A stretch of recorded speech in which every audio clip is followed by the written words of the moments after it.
Hello, everybody. Are we live with you guys right about now? I hope so. Or we're just talking to ourselves. We're just talking to ourselves. Yes. Woo, we're live.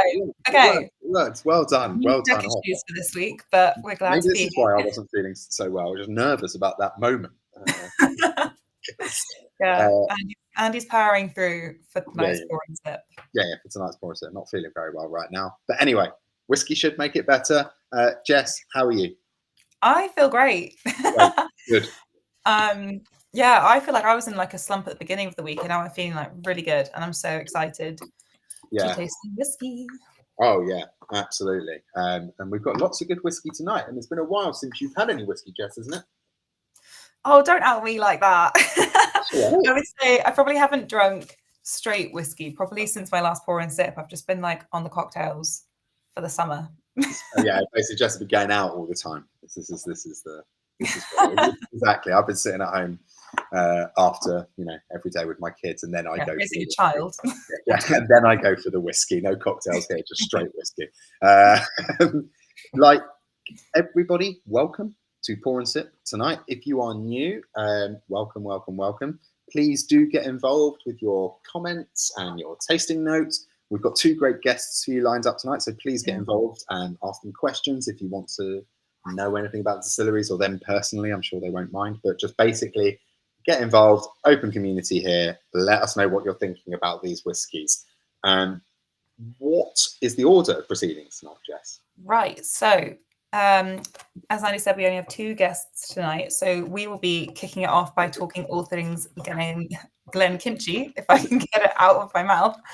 And then I'll be chatting about the Fielden Rye with their master distiller Chico, and then Andy will be talking Bocan with Scott, their global brand ambassador, and then we'll be and blender, I should add.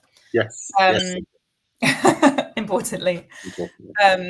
And then obviously 5 drams is a lot for one night. So then we'll do a quick run through of Teeling and GlenAllachie, but no pressure to taste all of them. Exactly. I think 5's a lot. So if you just want to just have a listen to what we're saying about the last two and then drink them at your own leisure, then please do. Anyway, feel free to get involved. Let us know what you're thinking. The more comments, the better. So let us know your tasting notes. That's how this. It's more fun that way. Otherwise, it's just me and Jess just chatting. So, so basically, get involved, and we'll see you at the other side. Okay. So we're going to start with Glenkinchie. Yeah, I poured this out about 5 minutes ago because I figured it could do with a minute, and I genuinely just got punched in the face by a peach coming out of the glass. Just punched in the face by a peach. It could be worse. It could be punched in the face by something worse than a peach. But for those that don't know, and usually we have guests who talk to us about these distilleries, but back in the day, I used to give the intros. So before my time. I'll do that for you now. So Glenkinchie is a lowland distillery. It's founded in 1837. It's one of 6 lowland whiskey distilleries at the moment. At the moment, I find that the lowlands as a region is not talked about in the same way as all the others, like Speysider, the Highlands, Islay, and whatnot, and Campbelltown. But it's becoming a little bit more famous. There's more distilleries popping up here and there. But famously, it's been Auchentoshan and Glenkinchie.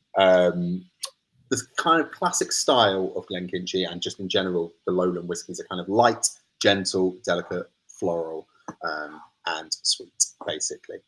If you've not tried Glenkinchie before, it's probably because you usually find it in blends. So you probably have, because it's mainly featured in Johnny Walker. And if you go to the distillery, you will see the statue outside.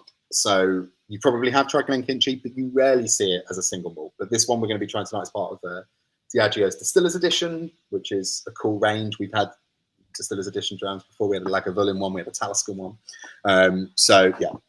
Basically, known for being light is the main thing you need to know about the lowlands. Auchentoshan triple distill their whiskey, so it's even lighter, even more delicate characteristic. But slipping over my mouth. But Glenkinchie double distill their whiskey, but they do things a little bit differently. So they start off with the production, which is clear wort and longer fermentation times, around 75 hours, and that pushes their spirit to kind of classic lowland lightness and fruitiness. And then they put them into 2 of the largest wash stills in Scotland. And this is where it kind of starts to get a bit interesting, because immediately you would think, oh, 2 large pot stills, let's think Glenmorangie, that's going to be lots of copper contact, lots of reflux, maybe a lighter spirit, but they actually don't do things this way. So if you don't know what reflux is, it's kind of an important part of distillation. So basically when you boil the liquid in the still, that liquid turns into gas and rises to the top. And then if it turns back into liquid before it gets out through the line arm, it's going to fall back down into the pot. And that is called reflux. It's kind of important, because the more reflux you have, the lighter the spirit's going to be. So if we think about distillery like Glenmorangie, loads of reflux, very light spirit. Distillery like Macallan, much less, shorter, stumpier stills. Glenkinchie run their stills to cut down on the copper contact and the reflux. So they actually want to create a little bit of a heavier spirit to balance out the lightness in the fermentation. And then the fascinating part of it is the line arms, which lead out of the stills. They lead and are angled downwards and go to a worm tub condenser, which we rarely see used these days. A worm tub condenser, you say? What the worm tub condenser? Well, we actually had our very own Dave Worthington talking to us ages ago about worm tub condensers with the worm tub boutique dram. But it is a kind of traditional method of turning vapor back into the liquid. And the worm, which is the old name for a serpent, is a coil pipe sitting in a bath of cold water. So in this kind of method, there's less available copper in the system than there is in a shell and tube condenser. And basically, you're going to get heavier spirit and kind of thicker, more viscous spirit. So with the reduction of the reflux, copper contact, Glenkinchie actually results in a make spirit that smells quite like overboiled broccoli, apparently. So I've never smelled, yeah, exactly. So I've usually new make is so nice, and it's like it almost tastes like almost like an agricole rum to me. It's always like really yeah, and like fruity. The esters are right there, but there you go. Glenkinchie apparently smells like overboiled broccoli. I've never been, but I would love to go. That poor still room. Anyway, worm tub condenser is only a marker, and left behind is a spirit that isn't as fruity as you would think, disappearing in the cask, leaving a light, fragrant whiskey with a more grassy and citrus note. But then on the palate, we should expect something which is a bit heavier, which is classic of a worm tub distillery. I mean, there's only so many distilleries that do worm tub condensers nowadays. I think it's like 18, maybe something like that. Springbank mainly. So today we're trying the Distiller's Edition, which is cool. It's part of the Diageo annual releases.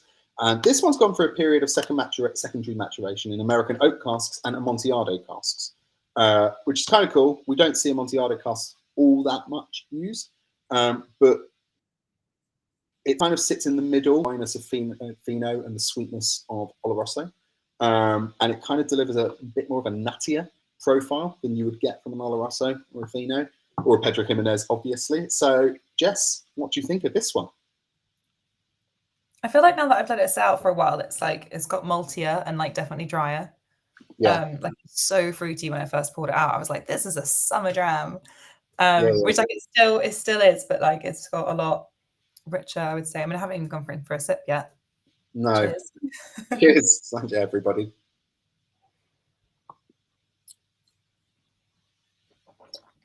There's a real like sweet as well. It's creamy. It's really biscuity. Like sugar almonds. Yeah, it's biscuity. It's really nice, and there's a meatiness to it as well, which is what I was talking about with coming from the worms. It around your mouth for ages. Yeah. It's really, really good. But then that fruitiness is really there. It's a really wonderful kind of like raisiny kind of herbs kind of thing. On the end, you guys, it's like do you ever get like a pear in a cake? Pear in a cake. Pear in a cake. Yeah. Not like not a tart, a cake. Absolutely. I'm going to read some of these tastes. Peter Gilmore, yes, Jess, it hits you with a pleasant aroma, sweet woody spice and bacon pears. Malcolm Tucker, nose, oaty biscuits, peaches, leather, and wood. Yeah, the leather note as well. That I get that a lot. Peter Gilmore, creamy, oily, light to the palate. Yeah, it's Anthony Mullins getting canned fruit cocktail on the nose. Reminds me of a Sunday dinner when I was a kid. Wow, you got nice Sunday dinners. We used to go to meal in a dram. Yeah, we used to get bargain buckets of KFC on a Sunday. Doesn't smell like that. Thank God. Maybe when it's new make, but yeah, they're new make. Yeah. Steve Conwell Williams, light, fresh, whole fruit, green apple pears on the nose. There's an earthiness in there too. Malcolm Tucker, palate like cramming a boozy mince pie into mouth whilst you're chewing a caramel revel, followed by cloves, finishing on a madeleine cake. It's more fruit cocktail than peach after breathing for 10 minutes. Andy is lagging a bit. Maybe internet is a bit funny. I think my internet is behaving like my bodily system at the moment, in lagging a bit. Yes, I'm going to just... Jess, you just talk. I'm just going to close my apps that might be causing that. Clive Hampton saying, the nose to me is nothing like the palate, a real surprise. Yeah, I totally agree. That, well, if what Clive is saying, that the palate is like a lot more oily and like, I feel like when you use the word depth, to say something has more depth almost seems to say the first thing isn't like as good, which is not what I'm trying to say. Yeah, the nose seems a lot lighter, and then you sip it and bang, it's all like darker, toastier flavors, like malty and biscuits and cakes. That's exactly it. Basically, you're expecting that lowland delicate style, and you kind of get hints of that on the nose, but then on the palate, there's like this fruitiness, oiliness, but like a heavier, darker kind of stone plum fruits as well. That's kind of there, which you don't expect from a lowland whiskey. Apparently, my internet's okay now. Yeah, you're all good. All good to me. All good. Fantastic. Again, like Clive Hampton, nose to me is like a nothing like the palate, a real surprise. And that's interesting because it's like I was saying, it's like that's how they purposefully do a mature Glenkinchie. They start it off light, and then they kind of purposefully make it heavier spirit, and that's kind of how they balance it out. Yeah, it kind of seems like a roundabout way to get there. It seems like you go in one direction to go to another, but obviously, like that's the magic of it. Yeah, Jess, I get a bit of fennel on the nose, but in the mouth it's melons and summer fruit. Mind you, I just woofed down dinner, shepherd's pie and salad cream, so my taste buds are slightly affected. And who left the milk out? Always, like a buttered slice of fried Christmas cake. Have you ever had fried Christmas cake? No, but I feel like that could improve it a lot. Why do you not like Christmas cake? I'm not so fussed on like the whole mince pie Christmas cake thing. But you're wrong.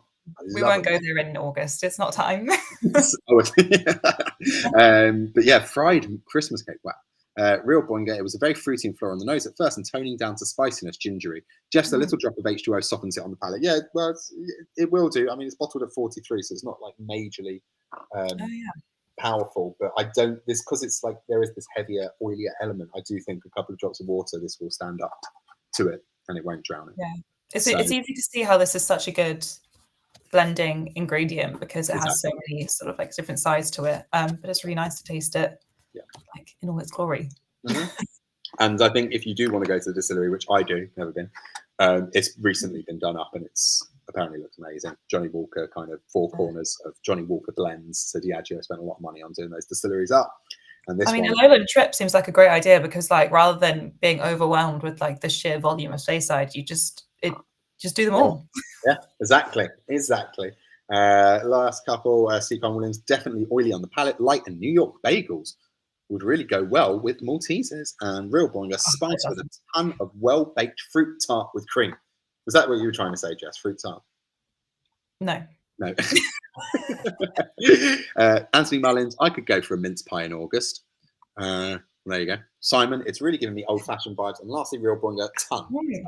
I'm not sure you. I feel like this is this is a Scotch whiskey that I wouldn't know whether to put it in like an old-fashioned or a Manhattan. It's sort of like that, when some are so clearly one or the other, like like a Deanston version of old-fashioned, anything heavily sherried Manhattan. But this, I'm like, could swing either way. It'd be really good. You can tell you've been drinking your cocktails recently, Jess. In the mixologist. Always there. Right, I think we should move on. Yes, let's get a guest on. Enough of us. We've got guests here. Jess was thinking of pear upside down cake, apparently, Malcolm. Yes, truly, yes, I was. Yeah, truly, just to make sure. So we're going to invite our first guest of the evening, Chico from Fielden. So it's coming. Amazing. Hey everyone, how are you? Good. How are you? Yeah, pretty good, pretty good. Just enjoying the beautiful weather of Oxford. It's quite rainy at the moment, but it's Same. totally romantic. You have to say. It feels quite cozy with the whiskey though, so I'm not too mad about it tonight. Definitely, a bit of whiskey and cheese always makes the trick. Oh, yeah. Nice. We'll be asking you for your recommendations on that in a minute. So it would be great because there's so much to get stuck into with Fielden / formerly known as the Oxford Artisan Distillery. Before we get into that, I would love to hear a bit about you because you are master distiller. But what's your whiskey story? Yeah, I see myself more as like just a whiskey maker. As I take like a stake in basically all things related with farming, understanding what grains, what we grow and where. So it's really enjoying to see that part of the operations, and then all the way to basically bottle. But I really like the farming bit because I started my journey as a winemaker, basically in Portugal. I was grown in the middle of basically casks. My dad has a winery, has been a winemaker for a while, and all my life I wanted to be able to make wine. And so I went to college to study wine and agronomy, and because I always thought that the wine was made in a vineyard as well. So we had to nurture the vines and get the best grapes to make the best wine. And then I started to brew beer while I was studying wine, and got in love with grain. Then went to Scotland to study brewing and distilling. Of course, distilling was already a big part of kind of like my, well, let's say heritage, let's say like interest, because what drives me is flavor itself, and enjoying flavor with people, especially after like a good meal on a weekend, and sitting down the table, and then trying like this spirit and that spirit, and enjoying that since early age, kind of like brought me into brewing and distilling as well. And when in Scotland, I was just like, well, this is like insane. Like all the flavors you can get, all the different expressions, the places, the stories around it, the culture was just mind blowing for me. And I went back then, since then, literally. So yeah. That's amazing. I feel like I've heard a lot of people come from like beer and brewing to whiskey, but wine, I feel like I haven't heard so much. There must be so much like information and like skills that you just cherry pick from each industry and then like put all in a melting pot.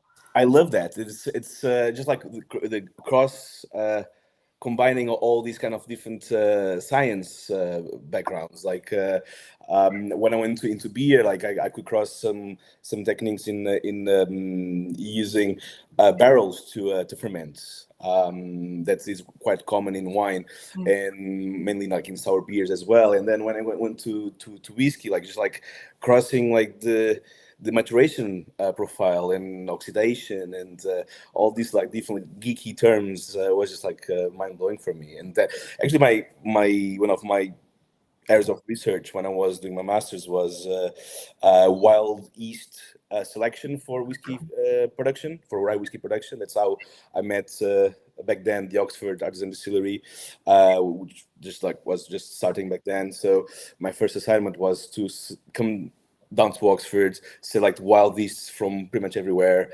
and then select the best ones to produce rye whiskey. That was quite exciting. God, that's so interesting. So I feel like this would be a good time to get into Oxford Artisan into Fielden.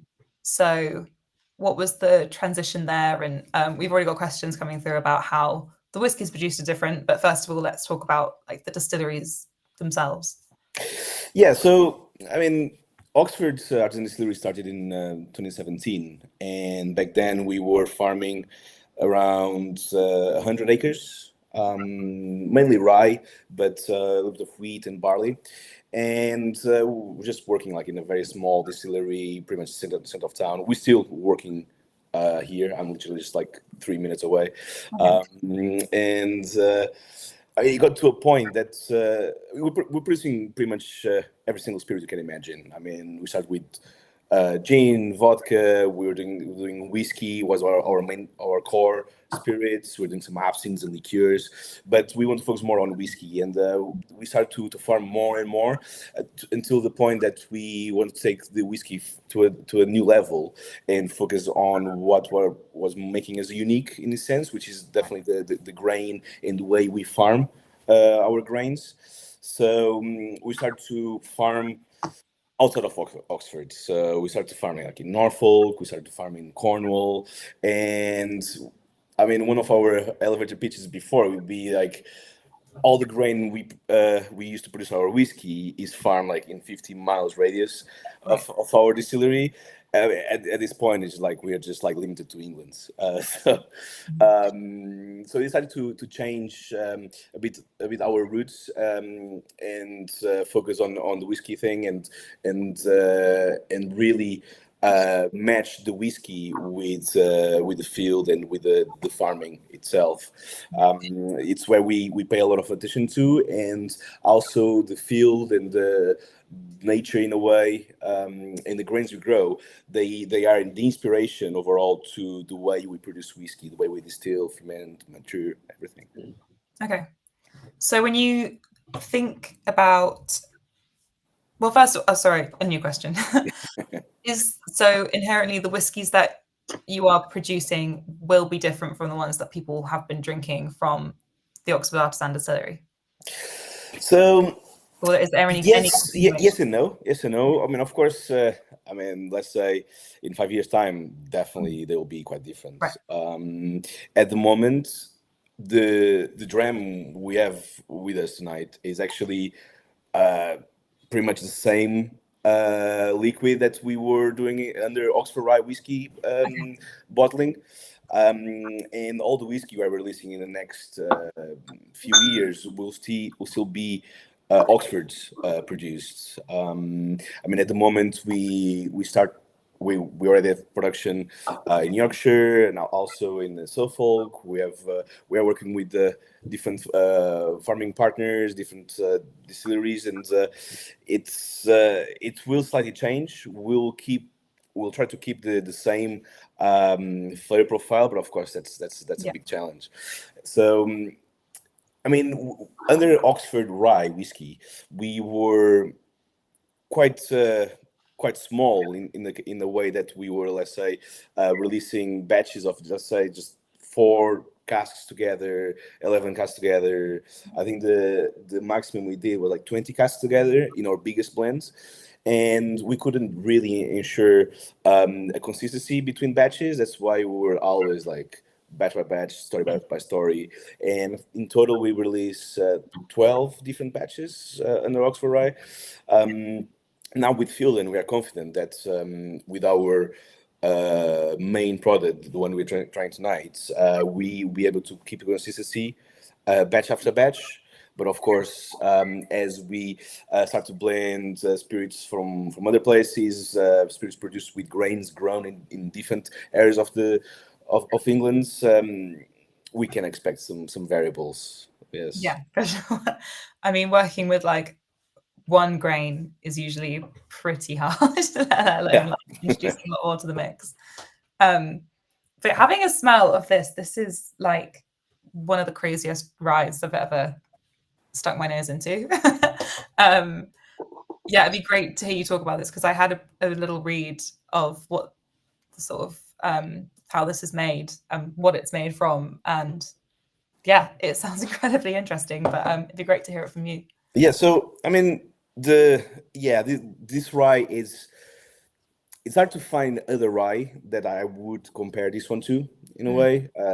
Sometimes people ask me what style of whiskey we are producing, and I don't really sure if we feel like closer to American rye style of whiskey or to like more kind of like modern New World rye whiskeys, either Europe or Australia even as well. They produce amazing rye whiskeys. I mean, it's truly unique in a way. So we start our journey with Asian varieties of grains, and we like to to play with these grains as nature will play with grains. So grains, they come from wild grasses, and if this world was not with basically farmed all over the place, there'll be basically like every single grain growing everywhere, pretty much in a way. So we like to grow these different varieties together in the same fields. So let's say different varieties of wheat growing together, different varieties of barley growing together in a field. Let's say 2-row barley growing with 6-row barley, for example, bare barley growing with Mary's Otter and stuff like that. We don't use Mary's Otter, but we use older varieties and that. So let's say at least 100 years old. Okay. And we like to play in the most kind of natural way possible in the field. So we don't like to touch the soil. We don't plow. We like to grow these grains because they grow really tall. And by growing really tall, they develop a quite nice and deep root system that is able to absorb more nutrients and also to capture more water. As we don't touch the soil, we're preserving the life in the soil, and with that we allow the grains to have more diverse nutrients. It's a bit like as basing our diet on just like vitamin pills, or as having a great healthy diet, having vegetables and beans and sorts of protein, those kind of things. So we really like to look in the fields. Our grains sometimes grow like 2 meters high. We get lost into the fields. It's crazy. We like to grow with the other species of plants. We like to grow, for example, with white clover, which is a natural fixing fertilizer. So we don't compromise so much on the yields we get from our field, because in the end we want this to be viable as well. But I think having this approach to farming, it's the key to produce great tasting spirits, a great tasting whiskey. And we love producing grains in this way, because then we can see the results and the influence in the liquid. And when it comes to the liquid production, we just want to really just get as much inspiration from the field as possible. So we like to play as diverse as possible in a distillery as well. So we allow to have the grain in contact with the process as much as possible. So we mash, ferment, and distill on the grain. Okay. We start with different mash bills, different recipes. The whiskey we're trying today, it's a combination of 90% Maslin being a mixture of rye and wheat grown together in the same field. Okay. And then just a little bit of malted barley as well, just for some enzymes and some goodness. And then the other mash bill is 100% rye. So 100% rye, 25% of it malted. And I mean, I love malted whiskey. I think we also produce some malt, 100% malted recipes, 100% malted rye, or also some single malt. But having the raw grain presence in the mash bill, it connects us closer to the field as well, because there's one less step between the field and the still.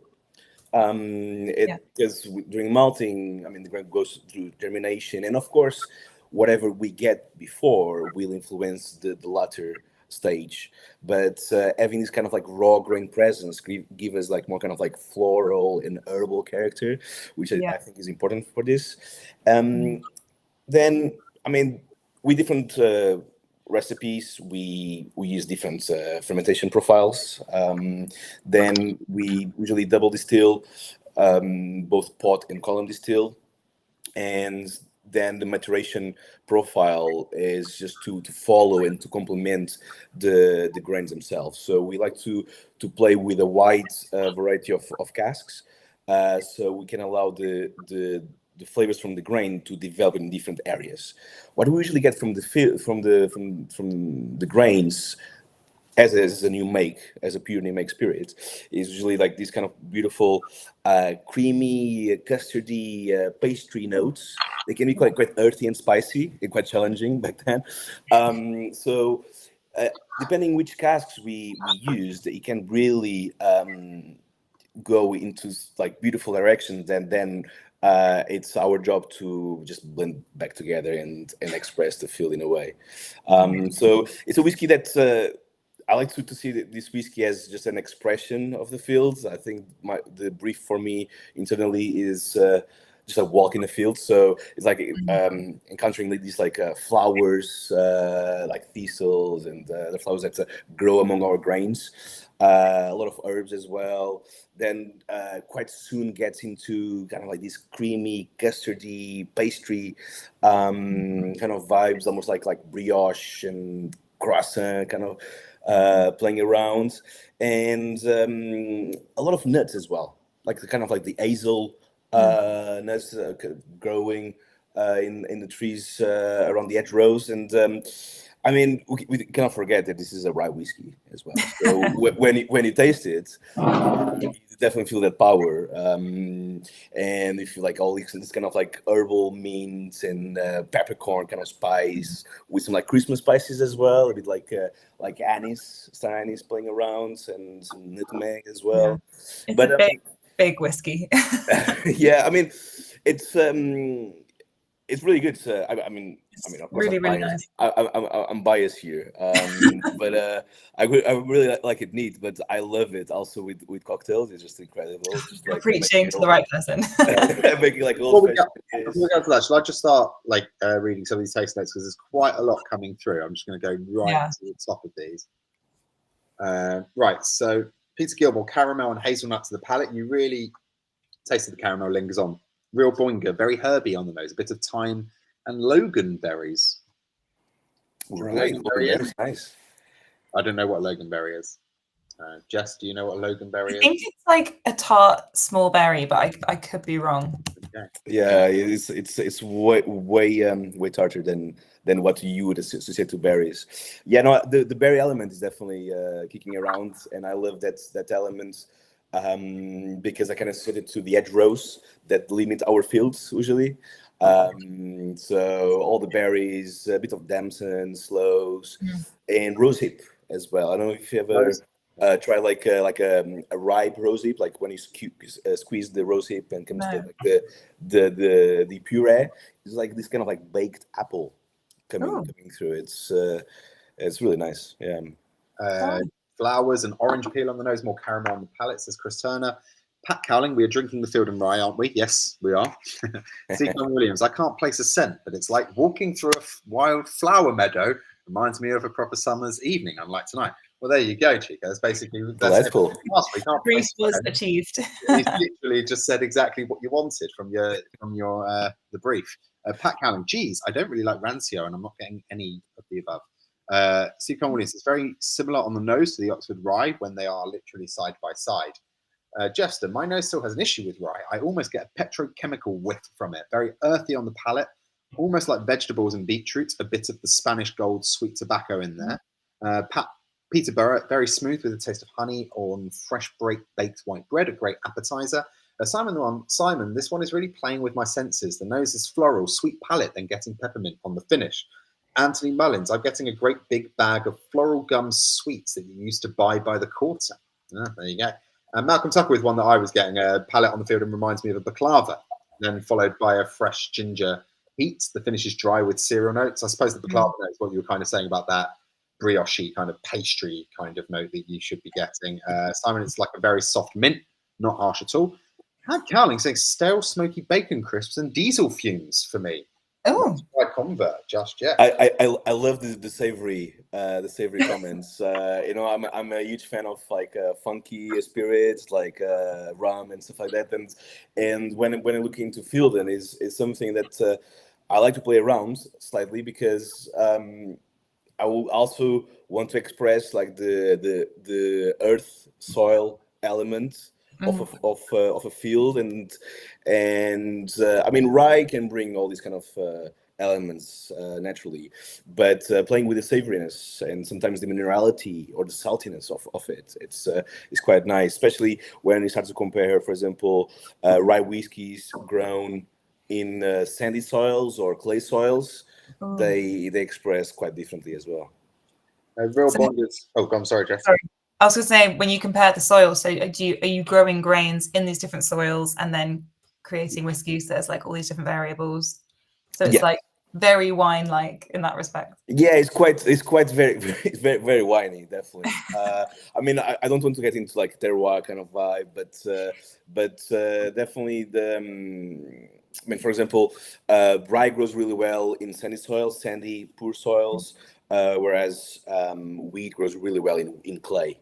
And the rye in sandy soil, it can be quite mineral, quite salty in a way, whereas the rye in clay soils usually expresses a bit more kind of caramely, like even more caramely, and quite herbal as well. Okay. Oh, wow. Steve Williams is asking, when is the Yorkshire distillery open for tours? Any chance end of September? I'm on holiday then. Well, so we are in a building phase. Hopefully September will be a good time, but my latest estimations will be probably getting the first cask down in January next year. Yeah, it's quite a fascinating site, and it's quite different from what we have been doing in the past. Let's say in the past we were working with beautiful stills that we design ourselves. They were not that efficient and a pain to work with, but I loved working with them.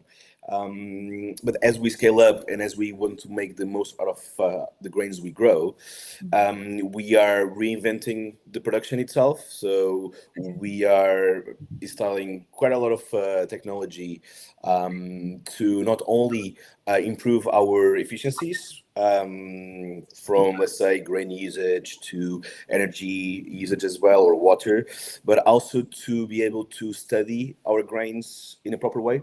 So let's say to collect as much data as possible, that then a few years down the line we can go, oh, I mean, the grain that was grown in this way, or this specific grain in this year performed in this way, and then we can correlate it with the research that we're also doing in farming. We have our own farming research and development team, just looking into, let's say, carbon sequestration and the symbiosis between different species in the field, the diversity gain with our farming method as well. So it's quite exciting. It's going to be like part lab, part distillery. Yeah, we like to look at our project in a very kind of like lab scientific way, but in the end we also want to be a good brand as well and do a good whiskey. Amazing. Lastly, Stephen Williams is asking, can anyone place his accent? I am failing. My accent? What is that any guess? No, it's just someone's asked the question. Well, yeah, no one's getting. A lot of people might say, I think like I already heard, like, for example, French accent, some Polish accent before, some Spanish accent, but there are only a few that actually guess that I'm Portuguese. Well, you said that your dad made wine in Portugal, so I was going to say... They were not paying attention. Is that really obvious? Belgium, some people think, apparently, but no, Portugal. Everyone wants to know, haha. So a few people were saying Belgium, but no, Portugal. There you go, everybody. Belgium, okay. Portugal. So had you heard Belgium before? Maybe not the most common. Okay, well there you go. A few people also saying the taste comes across very thick, smooth. The caramel leaps through for me. Skycam Bedford, I'm getting spicy fruitcake on the nose and then a peppery caramel taste on the palate. These are all the things you wanted to hear, aren't they? Really? Well, yeah, I think we're spot on then. Yeah, spot on. I feel like if I went full synesthesia on this whiskey, like it's really purple to me in the way that it's got like all that fruit and it's got like the Parma violets and like the thistle flowers, like you were saying. Like I just can't get it out of my head that it's like I keep looking down and thinking it will be purple. Oh, that's great. I love that. A few years ago, we released a whiskey called Purple Grain.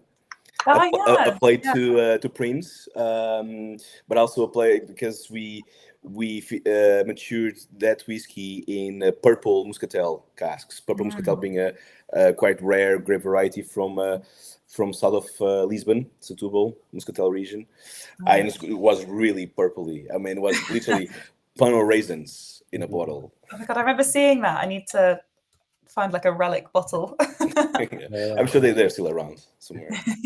All right. Well, I think thank you so much for talking to us about that. That was really great. Thank you very much for having me. Scratched the surface. That was so interesting. Yeah, really interesting, and I'm absolutely loving that. Well, I'm really looking forward to taste the rest of the whiskeys because your selection is incredible. Have you got a box? Yes. Yeah, I went through all of them. Yeah, I love the Glenkinchie. I love the Glenkinchie. I mean, it's a sweet spot for me. It's one of the first distilleries I visited when I moved to Scotland, being quite close to Edinburgh, and I just love this release is incredible. Yeah, it's good. First, well, there you go. I didn't realize we were still sending boxes. Anyway, thank you very much for talking to us. We'll hopefully see you. Thank you very much. Yes, thank you so much. Right, that was interesting. Two great rounds. It's a really interesting nose. I kept putting my nose back into it, and I just. It was not what I thought it would be like at all. Like, you know, when you see rye and you're like, I've had rye. No, it's not. It wasn't at all. Apparently, we had the purple grain in the February 23 box, according to Malcolm Tucker. Well, I do trust. Our volunteers know. They would know. I forget. They know. Anyway, I think it's time to move on, and we're going to go for something completely different. We're going to be talking to Scott about. Hey, how's it going? I'm good, man. How are you? I'm good. How cool was that Belgian guy we just had on? Yeah. Can anyone play Scott's accent? Then that's. I'm going with Spanish. Yeah. Hola. Dos cerveza, por favor. Well, anyway, Scott, you've been on set a couple of times maybe with us before, but for anyone who doesn't know you, do you want to just quickly give us a brief insight into your life becoming, into the whiskey industry and how you found yourself in your current roles as global brand ambassador and master blender? Yeah, so I guess it's a lot to do with the faith of other people, probably misguided faith a lot of the time, and just a lot of being in the right place at the right time. So very briefly, I grew up here about half an hour north of Inverness in the Highlands, and was fascinated by history. So studied Scottish history at university, which anyone who studied history, I think your job options are limited to teaching history. So I was very, very lucky to get offered a job at Tomatin in the summer as an intern to research the history of the distillery. And that was kind of my introduction to whiskey, but it coincided with going to tastings. It all came at once. So as I was learning about the industry and about this incredible distillery, I was also learning about whiskey and what I liked and what I didn't like. And 8 weeks came and went, and I was asked to stay on while I finished my degree. And a couple of days a week, I would do pretty much every job in the distillery. So largely marketing assistant, but ended up spending a month in the still house, a month in the mash house, and all that cool stuff as well. And at the end of that, was asked if I wanted to join the sales team. I was originally meant to be moving into an ambassadorial role. Few things came up, and I was asked if I wanted to be the European sales manager for the distillery. So with a background in stacking shelves in Morrison's and studying history, I felt like I was the man for the job. But it's a wild thing. That was just 12 years ago. 12 years ago, Tomatin was such a kind of small new brand within the world of single malt that they could offer a student from university a job like that, whereas now it's a top 25 single malt brand in the world, and the team is like full of incredible people who've worked for some truly amazing brands and taken brands really, really far. So I think I kind of got in under the radar, and now I'm just kind of grandfathered the whole way through. So I spent a few years in the commercial side.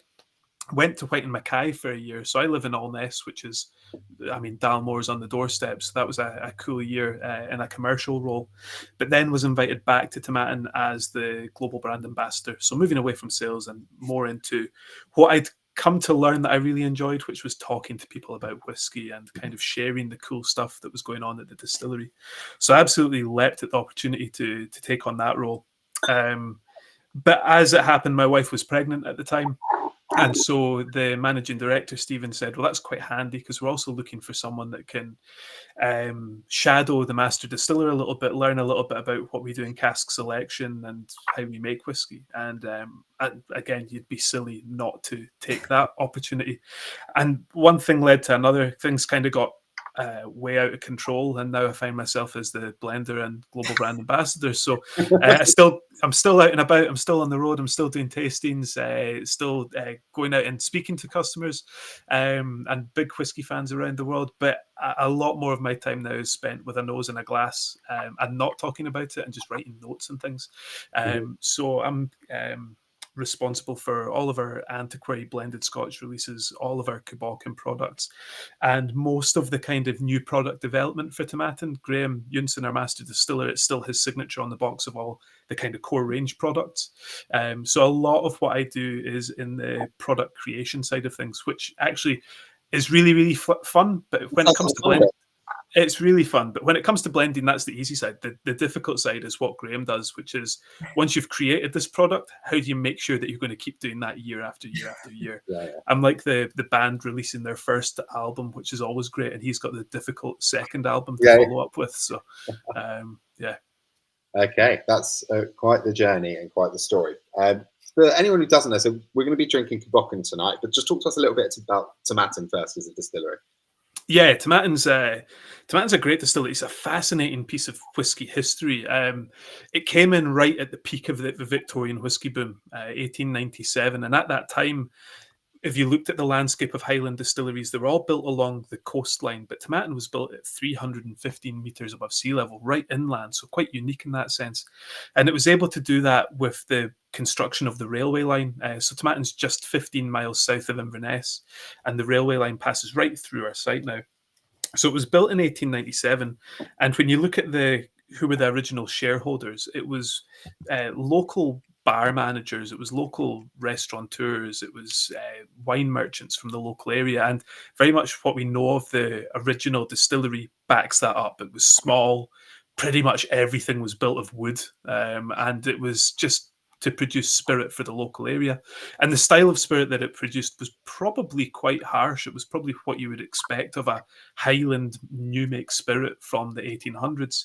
And unsurprisingly, that business model and that spirit didn't survive. After 9 years, the company went into liquidation. It was taken over by two wine merchants from London, Saunders and Callingham, and they opened Tomatin up to a world of customers. So before long, our warehouse books are filled with customer names like John Walker, like Haig, Dewars, and things like this. Tomatin became the darling of the blended whiskey industry. By the 1910s, it was really being used in a lot of these blended Scotch brands. We were releasing some single malt. We've got some really, really cool old bottles from the 1920s and such like, but it was never a big focus. Following the Second World War, that went crazy. The whole whiskey industry did. There was so much expansion, so much new distilleries being developed, but nobody grew more than Tomatin. By the 1960s, we were the biggest malt distillery in Scotland, and by the 1970s, we were the biggest malt distillery in the world, with 23 stills making 12.5 million litres a year. It was whiskey production on a truly colossal scale. I remember speaking to Ian Duthie, our old cooper. He still lives on site, so he'll pop in every so often. And he was telling me that when it was running at peak capacity, we were doing 78 mashes a week. And a mash is 9 tons of barley. So it's just the amount of barley coming through the distillery. We can't grow that much ourselves. I wish I could say, like Fielden, that we're growing these cool barley strains. We're not. We were producing a huge amount. I did ask Duthie, why didn't we go up to 80 mashes? And he said, well, we run out of water and the power cut out. So it was like, we were right, like revving it into the red for a good few years in the 1970s. And then what happens to a car when you rev it into the red for a few years is it goes bust pretty quick. And the distillery in the 1980s fell victim to the kind of big crash at the time. It was the first distillery since the Second World War to enter voluntary liquidation. So within a decade, it had gone from being the biggest to being completely bankrupt. And at that time, we were purchased by a Japanese company called Takara Shutsu. They became the first Japanese company to buy a Scotch whisky distillery, and they still own us to this day. And we were still really important in the 80s and the 90s. I think in the 90s, we were responsible for something like 10% of all the malt whiskey made in Scotland. So it's still like ridiculous numbers. But the early 2000s came, and we kind of saw that the writing was on the wall for an independent distillery. We're not going to be able to be the darling of the blenders anymore. They now own all their own distilleries. So we're not going to be able to compete with the kind of cost savings. And we also saw the kind of advent of the single malt market and the desire for brands and for your own product. And so the business model completely changed. And we started focusing on laying down stock for ourselves. And we started focusing, a big part of what happened was buying a lot of the stock back from the blenders. So we've got an incredible portfolio that goes back to the 1960s. But a lot of that is stock that was owned by other companies from birth, and we've repatriated it. Today, the distillery produces about 2.5 million litres of alcohol, much, much smaller. But the focus is on quality rather than quantity. It's slowing everything down, focusing on making the best single malt we possibly can. I would say the style of Tomatin spirit is founded in that kind of 1960s, 1970s style, which was blenders looking for a vibrant but flexible malt, not peated, quite fruity. So that's where our modern spirit was born. And we've just been refining that and refining that and refining it over the years. And then for 1 week every year, for the last week before Christmas, that's when we'll lay down some lightly peated malt to make Kubokan. I was about to say, because that leads us on to something completely different. But how did Kubokan come about as a project? Was it just something that was just like, let's just try it out, or was there some kind of story behind it, how it came about? Yeah, it's that kind of murky time at Tomatin in the early 2000s when we're starting to be a single malt brand, but we also still have a lot of blended whiskey, and that's probably what's paying the bills, is our own blend brands. And in the early 2000s, our master distiller, a guy called Dougie Campbell, started noticing that the price of peated malt on the bulk market was increasing and increasing and increasing. Back in those early 2000s, we were using things like Lefroy and Bowmore, which you just can't buy for blending now. And even to think about it, it's ridiculous that 20 years ago, those malts were being blended. Yeah. So noticing the price and also looking out onto this massive distillery, having met his quota for the year, he decided, I'm just going to buy some lightly peated malt myself. I'm going to buy some peated barley. We're going to run that through the distillery and we'll use it for blending. But what happened, Dougie's one of these, Tomatin's full of these characters. We've got 30 houses on site. So we've got many of the people are like the third or the fourth generation of their family to live and work at the distillery. And Dougie eventually, when he retired, had worked at Tomatin for 53 years.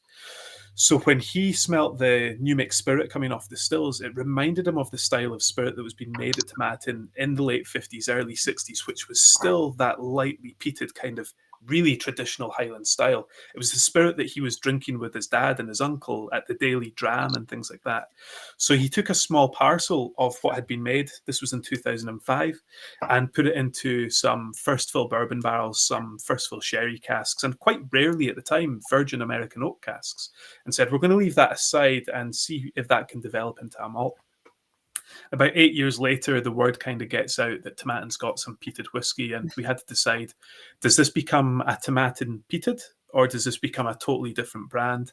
And so in 2013, we released Kubokan, and that's very much allowed us to make the brand slightly different from Tomatin, which plays this kind of traditional Highland single malt brand role, and it allows Kubokan to be the kind of the weird, wacky side of the distillery where we get to do a lot of really fun things without the kind of restrictions of a bigger, more established brand.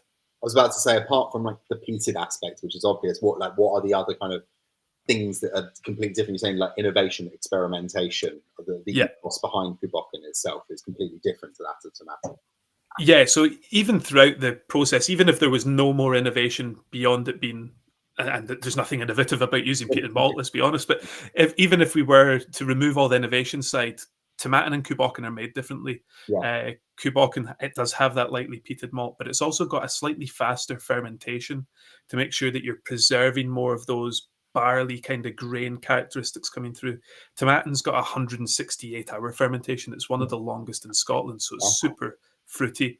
Bocan, slightly more on the malty, oily side. Bocan is distilled in winter, which kind of sounds like a marketing gimmick, but the reality is we don't control the temperature of our condensers. So the water coming through the condensers at that time of year is so much colder that the spirit vapors condense much faster. And it's almost like it's never going to replicate it, but it kind of goes back to that kind of, if you look at a worm tub, the condensation, it's going to give you a much more oily style of spirit because there's less copper contact than there would be throughout the rest of the year. So there's those couple of things.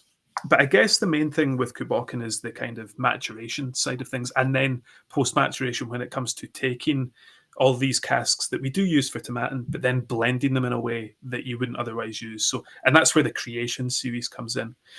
Over the years, we've done some great yeast trials. So we've used some sake yeast from Japan. We've used some red wine yeast from Australia. That was in 2019. So that spirit is now officially whiskey. We've just got to decide what we want to do with it.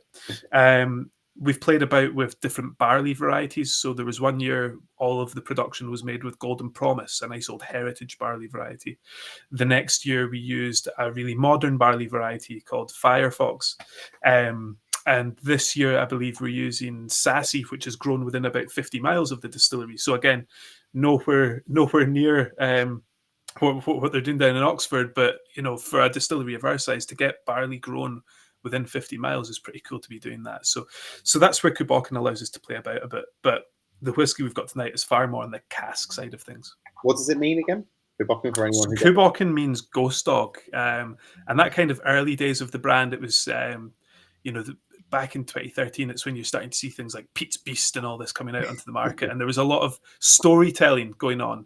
I would almost say that 2013 was kind of when you're getting towards the end of the storytelling age of single malt whiskey. And since then, the demand for information and knowledge has really gone through the roof.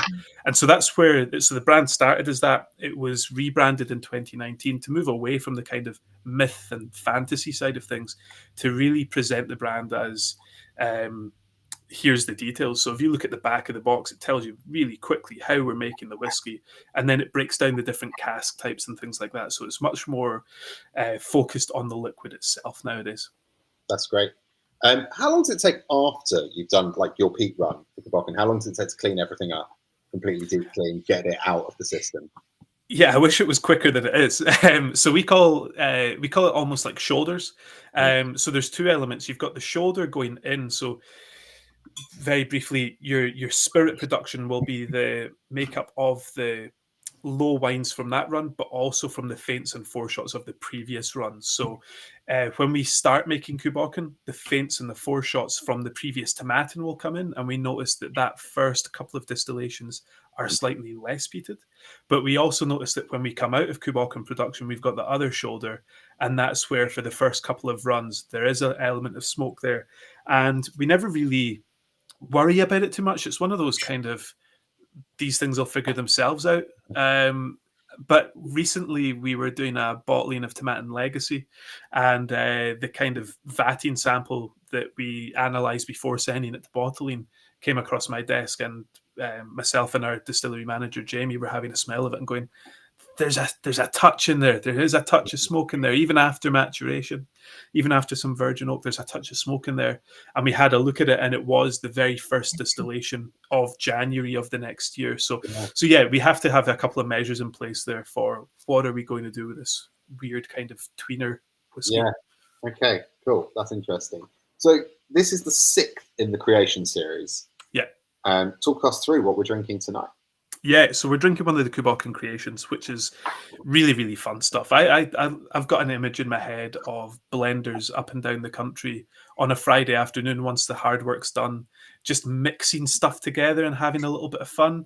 And then for whatever reason, whether it's you're not going to be able to make it consistently, or actually 9 times out of 10 it's going to be dreadful, right? But maybe 1 time out of 10 you're going to find a real nugget, but it doesn't work with the brand's image or whatnot. Creations is where we kick down the blending room door and go, look what we've done. Have a look at this. And the kind of inspiration behind them can come from anywhere. So sometimes it's really kind of focused on experimentation. So Creation 5 was the first single malt Scotch whiskey to be matured in Colombian virgin oak casks, and that was really about, let's see what goes on here, and it was just full of toffee bananas and things like that. It was really, really cool. Sometimes it's driven by flavor, and that's what we've got here.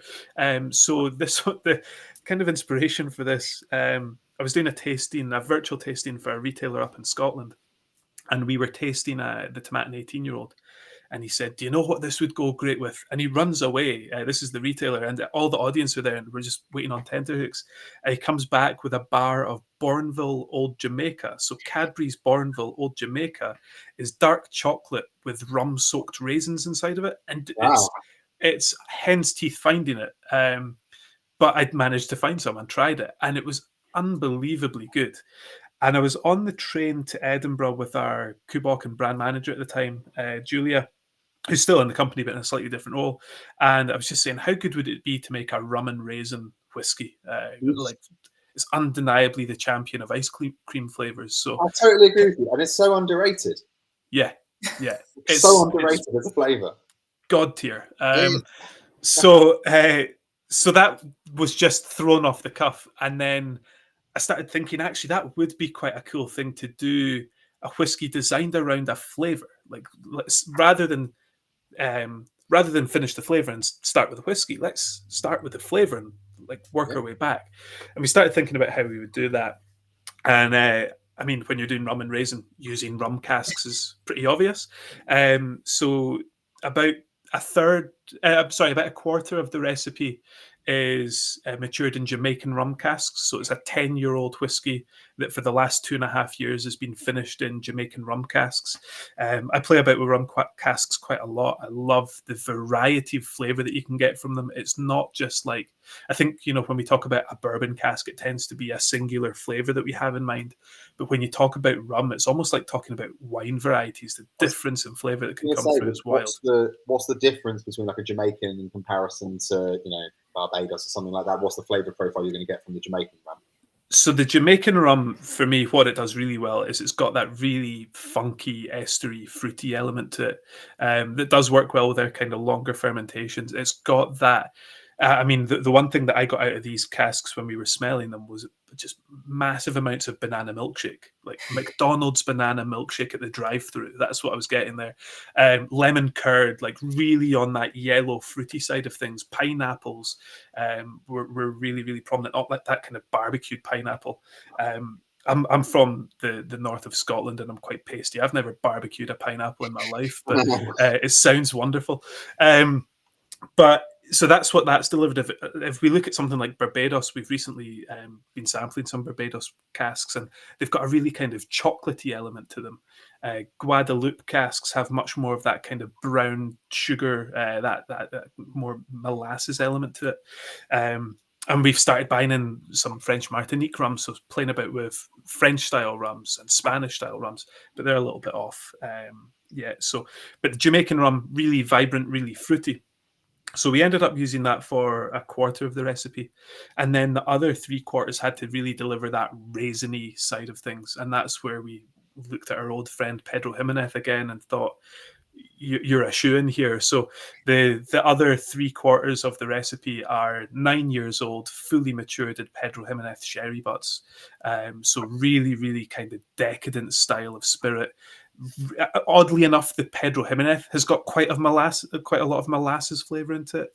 It's got that kind of bonfire toffee, that kind of that cinder toffee. It's got quite a lot of even like embers, smoky embers from a fire in there. So bringing those two together and trying to get the right balance between them, you start off with a 50-50 and think what will happen. And the Jamaican rum just cut through the raisin flavor too much. So we started tipping that up and got to a point that we were really, really happy with the kind of marriage of the two. And then bottled it at 46%. I think the great thing about the Creation series and it's maybe something that we normally think of as a negative, but I think it's a great thing that they're all non-age statement, because it means for me there's no kind of worry about the age of whiskey going in. It's fully based on the flavour alone. So you've got, if we were to number it, you've got a 9-year-old whiskey here. There'll be some creations that are 3 years old. There'll be some that are 14 years old. It's all about the getting the best whiskey at the best time. Yeah, for me, when I first put my nose in it, I just went. It wasn't rum and raisin. I'm sorry, so it was just twiglets. But really savoury on the nose. Yeah, Isn't it? yeah. It had that kind of marmitey kind of nose. That was the first thing that hit me. The longer it's been sitting here, and I've just been, nosing it, those kind of burnt tropical fruit, if that is a thing, is kind of coming through. And there on the palate, it's the lingering finish for me is like Jakeman's, like lozenges kind of note, like maybe cherry ones, something like that. I get Fisherman's Friends. Yeah. Fisherman's Friends. Okay. Yeah. We're definitely going on the, and I'm not feeling well, so this has perked me right up. Ideal. Yeah, I think what I loved about the nose when we first started pulling this together is I have a deep love affair of McVitie's Jamaica ginger cake. And this just smells like that, toasted with a little bit of butter on it. It's wonderful. There is a savoury element to it, the twiglet sort of marmitey side of things. And I think that's an interesting thing, particularly about Pedro Jimenez casks. We think of PX as the sweetest natural wine in the world. It's a ridiculous thing. It looks like castor oil when you pour it, but it's the flavours are flavours that I would associate as being bitter. I think of espresso, I think of dark chocolate, I think of treacle and things like that. So there is always an odd kind of, I think when you think of really, really sweet wine, it's odd that you do get savoury notes from it, but they're absolutely in there. Yeah, I totally agree. Yeah, it was funny. And it does sort of, I feel like maybe it's like the first thing that jumps out of the glass, and then actually like when it mellows out and sits for a bit, you get like, I love the sort of like spicy sweetness and like I feel like there's never just like sweetness outright in here. It's either like a burnt pineapple or it's like a ginger cake, or it's like it's always like rich in something. It's like a chewy whiskey, you know what I mean? And sorry, you go. No, I was just going to say we've just released a 17-year-old Tomatin that's been finished in PX casks for 9 years, and that's fully PX finished. That's sweet, like if you wanted that, we do that. But I think what the rum has done here, and particularly what the peat's done, I think none of us are going, it's a really smoky whiskey. It's the peat is the seasoning here, and it just brings a drier element to all of those sweeter flavors. The 15-year-old Kubokan's fully matured in Oloroso casks, but it's really old school in style. It's not that sweeter style of Oloroso that we expect. It's funky, farmyardy sort of. I like that lovely meaty one you get from something like an Edredauer, like really heavily like sherry bomb, like old school sherry, not the Oloroso that you get nowadays, which kind of gives you the kind of cinnamon, ginger, all of these kind of things. It's like a really kind of old school, kind of funky, sulphury, meaty kind of thing, which I really, really like, I have to be honest. And this has got a little bit of it. Like I said, the peat element is one for those people who like, when you just associate peat, we always say this at Pour and Sip, and you just instantly go TCP, rubber, burnt rubber, smoke, like sea salt, iodine, all of these kind of things. This has none of that in it. It's a completely different, like for me, it's all just meatiness, like smoked meats. And I suppose that's where that Marmite was coming for me, was kind of like that yeasty extract kind of note. And it's really, really different because it marries so well with the sweetness of the rum cask. Well, if you look at like I've completely ignored my job about reading all these tasting notes, but if you look at all the tasting notes that are coming through, it's not like smoke led. They're all, so we've got Malcolm Tucker getting gammon with caramelized pineapples, plump raisins and sultanas. Steve Colin Williams, this Kubokan has a lovely nose, really meaty smoke and charcuterie even. Jeffster really likes this, getting freshly struck matchsticks on the nose, very oily and extremely sweet in the mouth with prunes and stewed fruit with a dollop of custard. I agree on the custard note. I feel like it gets suddenly really creamy, like halfway through. Peter Gilmore, licorice, plum and cherries. And the finish is very strong on treacle. Chris Turner, treacle again. I mean, Chris Turner's not usually keen on sweet and smoky, but this is really nice. Hexman, this is lovely. Love the sweetness to this. Real Boinget, apricot and peach jam sprinkled with ginger and cinnamon on the nose with a light smokiness, smoky vanilla tablet with Jamaican vanilla and an eggy vanilla finish. I guess it's like kind of custardy. Yeah. I didn't know where that tasting note was going. I was just on here for the ride. There are so many coming through. Am I going to be able to go through them all? Alex Battersby, this is everything I like. Smoke on the nose, sweet taste, just the right amount of kick. Think it would do well in Manhattan. Yes. There you go, Jess. There you go. This one's for Manhattan. You can binary whiskey sometimes, like not that we should, but old-fashioned or Manhattan, this definitely is a Manhattan whiskey. Simon's also getting mine now. Not intended to sound bad, but getting cherry cough sweets. Yeah. Finish. Yeah, for me, it's that fisherman's friend, but like a mix of cherry and that going on at the same time. Yeah, yeah. A lot of licorice I get as well. Yeah, that's something that a couple of people have mentioned here. Peter Barrett tastes of mince pie with vanilla cream. We've really got the mince pie theme going on here, Jess. I think it's kind of August that everyone's now into mince pies, but has a slight bitterness to it. Jeffster says, well, I normally only pour half the contents from the sample, but this one has disappeared. Bottle is on order. Hope it lasts once it's open. And Jeffster, PX is wonderful. One of my favorites. The Lestau Bodega is a great visit.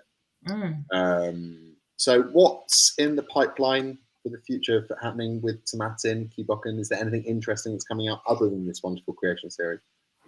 Yeah, so with Tomatin specifically, we've just now launched the sherry collection. So for the last few years, we've been doing countries. So we did the French collection, the Portuguese, the Italian, but we've just released 3 whiskies. So there's a 10-year-old Manzanilla.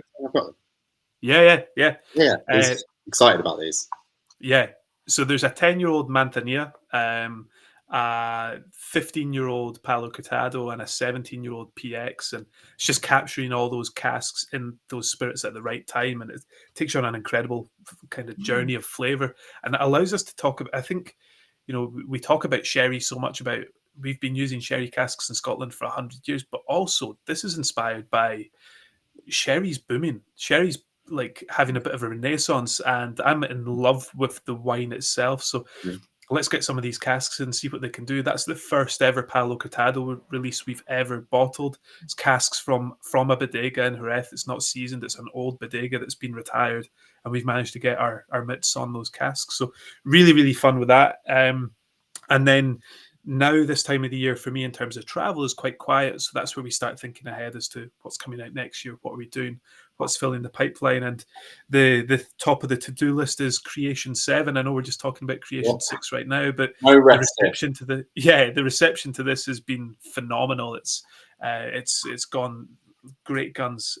So Creation 7 is lingering in the back of my mind as to what we do next, and there's samples being drawn from all around the distillery. So right now is pretty much sample season at Tomatin, and it's not like a good season to be in. And the way you just said Manzanilla there, I thought you were Spanish there for a second. That lovely inflection there, it really, I don't have the guts to do it. It's Manzanilla. I bottle it every time. You just say cerveza though earlier, so can't win them all. But Scott, thank you so much for talking about that with us. That was a really, really wonderful dram, and that one's perked me up, I have to say. It got me out of my funk, that one. It's the lozenge. Medicinal as well. Don't quote me on that. Pour and sip, everybody. We're responsible drinkers. It's not medicinal. Thank you very much for talking to us, and hopefully see you at the end. Thanks, guys. It's a pleasure. Cheers. Well. For a minute, I was like, it is the end, and then I forgot. No, it's not the end. It's never the end. No. I'm joking. And what have we got left? We have got another Scotch and an Irish whiskey to finish off the night. Do you want to kick it off with the GlenAllachie? Yeah, I can talk about GlenAllachie. I've barely spoken. I can talk if you want. No, I'll do GlenAllachie, and then you can talk for as long as you like. And then I'm done. I'm off. I love GlenAllachie, by the way, but obviously we didn't really try that much of it prior to Billy Walker and the GlenAllachie Distillers Company taking over it in 2017 from Pernod. Before that, it had again been another distillery that would mainly use a component in blends. And he kind of led the revolution at the distillery, like he'd previously done with Glenglassaugh, Glendronach, and Ben Riach.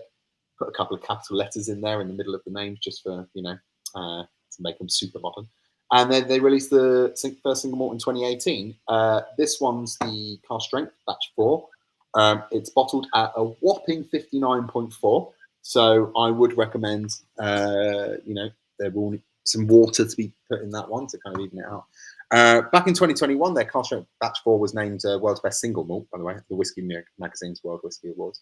And this one's been matured in Pedro Jimenez, Oloroso, red wine, and fresh oak casks. So it's a real mix of all of these things. I'm sorry, I should have said this is batch 11, not batch 4. This one we're drinking now. And yeah, enjoy it. Very nice. On the flip side, we're heading over to Dublin with the Teeling Stout Cask finish. So yeah, you can still find, so the Teeling distillery has its roots in Dublin dating back to 1782. Yeah, sorry, I've not had a sip in a while. But yeah, it hasn't always been in Dublin. It returned to Dublin in 2015. And so yeah, you can find it like right in the centre. I actually haven't been because I last went to Dublin when I barely drank Guinness. So I really need to go. I went, it's really like, you feel like you're walking though, like in the middle of nowhere in Dublin before getting to it. And then you kind of finally arrive, and it's really cool. It's great there. Would recommend it. Yeah, I definitely need to head over there. But yeah, Teeling does all sorts of really cool cask stuff. Like I believe we've had the ginger beer cask on Pour and Sip before, and this is obviously the stout cask finish. And it's kind of like a roundabout collaboration with the Galway Bay Brewery. So I think the Teeling distillery gives its whiskey casks to the brewery to age its beer in or rest its beer in, and then those casks are then returned. Age its stout in, obviously, sorry. And then those casks are then returned to the distillery to age the whiskey in again. So it's really, really cool. And I think if you've ever been to Swift and had its Irish coffee, this is the Irish whiskey that you have in the Irish coffee. And yes, clearly been going out drinking lots of cocktails. We're now naming oh my God. Like a broken record. But like Irish coffee. If you've Is it like a hot Irish coffee? If you've never had a Swift Irish coffee. I haven't. I've only been to Swift like once or twice, and I definitely didn't have it. I think it must have been like a Master of Malt thing. Everyone there is obsessed with Swift. Really, it's like for the right reasons, and like I like it. It's never. I suppose Irish coffee is not like a cocktail I would ever. If you have one Irish coffee in your life, make it the Swift one. I say this to everyone. There you go. And it's Teeling Stout. Scott's putting his thumbs up there, so he's yes approving. He knows. He knows. So yeah, but I would obviously try it neat at home from your dram, and then head out to Swift and have an Irish coffee. Yeah, and then you can go opposite to Bar Termini for a mini Negroni about that. Exactly. Can't even. And Simon is saying the GlenAllachie is sweet and chocolatey, but I'm going to leave the rest for later. Oh, sorry, we were mid doing your one, Jess. Sorry. No, I was finished. You're finished. I do like a stout cask whiskey. So I tried recently. I don't love stout, but I enjoy it. I think it's just like that chocolatey that comes through that I quite like in whiskey. But it has to be right. Sometimes I've tried some that have been like slightly too much on the bitter side. So it's kind of like they're pretty wacky. I love the like marketing behind stuff. I feel like it's always really fun. But right, that's it. See you later, everybody. No, I'm joking. Thank you. Back. Yeah, we will bring the guests back. That's a better idea. So I'm just going to invite. I don't know if it's a bit mean to make everyone vote when there's only 2. Well, no, we've tasted 3, but no, it's not mean at all. They won't be offended. They won't be offended. Well, that's probably a good idea. So first, I'm going to ask you guys all the question. Some of you have already started answering it already. But would you like to let us know which your favourite from this particular box has been? I think it's going to be a tough one tonight. And it's always a tough one, guys, because obviously there is no right or wrong answer. But please let us know which one's your favourite. And for you two, like, have you tried anything recently that's just been not your own brand that's made you go, I love that. That was really interesting. Chico, start with you. Oh, a lot of pressure on that. I have been recently enjoying a lot of Australian whiskies. I did a trip to Australia recently, and was tasting amazing Australian single malts, and also some more like weird stuff like sheep smoked rye whiskey malts. Whiskey, yeah. So it's but from Belgrove Distillery. It was really nice. I think I have a sweet spot for Belgrove, but Archie Rose also was quite amazing. Could you talk us through that concept again? So this is basically a farmer lost in middle of Tasmania that grows heritage grains as well, and produces both single malt and oat whiskey and rye whiskey, and he converted like a old tumble dryer into a malting machine. Then he starts a fire, putting sheep excurts in for the fire, and it just like gives like this, I mean, amazing kind of like, it's not peated, but or like it doesn't feel like peat, but definitely there's like more kind of like a earthy, not so much herbal kind of vibe to it, and he builds his own stills and stuff like that. Is Wow, that's incredible. Yeah. I feel like a lot more Australian, especially Tasmanian whiskey, need to come over here as well. There's so much of it coming about, but we don't get a chance to try that much of it as it's not coming over here. Scott, what about yourself? I have to confess, I'm with Jess on this one. The last month or so, I've not been drinking too much whiskey or looking at other bottles. I've just been on full holiday mode. So I'm a big fan of Ouzo now. Ouzo is now my go-to. So I don't care what anyone says. I love Ouzo. So we were in Athens, and we went to an open air cinema that was built in the 1950s, and you've got the Acropolis in the background, and we were watching a Hitchcock film, and I went down to the little bit to get popcorn, and a French guy came up next to me and said, "I would like some Ouzo with ice," and I was like, that sounds like what I want to be doing tonight. So that was it. So, but I am at the Edinburgh Whisky Fringe Festival for this weekend, so I'm sure there will be plenty of opportunity to try some cool new things over the next few days. Oh, wow, that's very fun. And everyone's saying they love an Ouzo here. Steve Conn Williams also loves an Ouzo. My wife absolutely hates it. Like if you put it near her nose, she's just like, get away from me.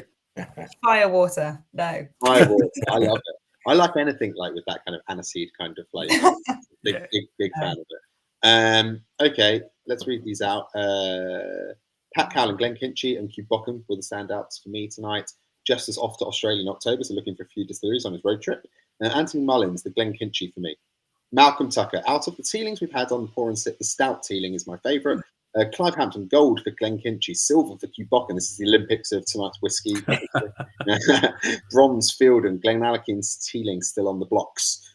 Steve Conn Williams thinks the Kew Bocan picks it tonight. Malcolm Tucker, the best whiskey in the box, I have to say, is Kew Bocan. However, I was really impressed with Fielden, a rye that I would happily drink. Jess, you want to carry on? Alex Battersby, the GlenAllachie is very nice, but I think it's burning my insides. I hope you're okay. Simon, Kew Bocan for me, but Fielden is a very close second. Jeffster, Kew Bocan for me, definitely hair of the dog. Real Boingo, my favourite in this box would be the Fielden Rye for its originality and complexity, followed closely by Kew Bocan, and all the rest are very close. Pexman, Kew Bocan, and Steve Coleman's talking about Ouzo. Oh, and Peter Burnett says the Fielden Rye was my favourite tonight, as it really surprised me. There you go. So, pretty even. Pretty even, I'd say so. Pretty even tonight. And it usually is, and that just goes to show, to be honest, with like whiskey in general, everyone's got their own taste. So there is no excellent, curating of the box. Yeah, also, okay, that's what we really should be picking up here, the excellent curation. I can't even do that anymore. I can't even take the credit. So thank you to everybody for joining us. Thank you to our guests for your wise pearls of wisdom and wonderful chat. Thank you again to Jess. It's been lovely as always. Yes, absolutely. And thank you just to everyone. And we will see you at some point next month. I won't say the date because I don't know. Do you know September the? I will be here. Yeah, I'm not because I'm going to be on holiday. Drinking Ouzo in Greece. So yeah, that will be. So thank you everybody, and we will see you all on the next one. Slam. Amazing. Cheers. Cheers, guys. Cheers. Bye everyone.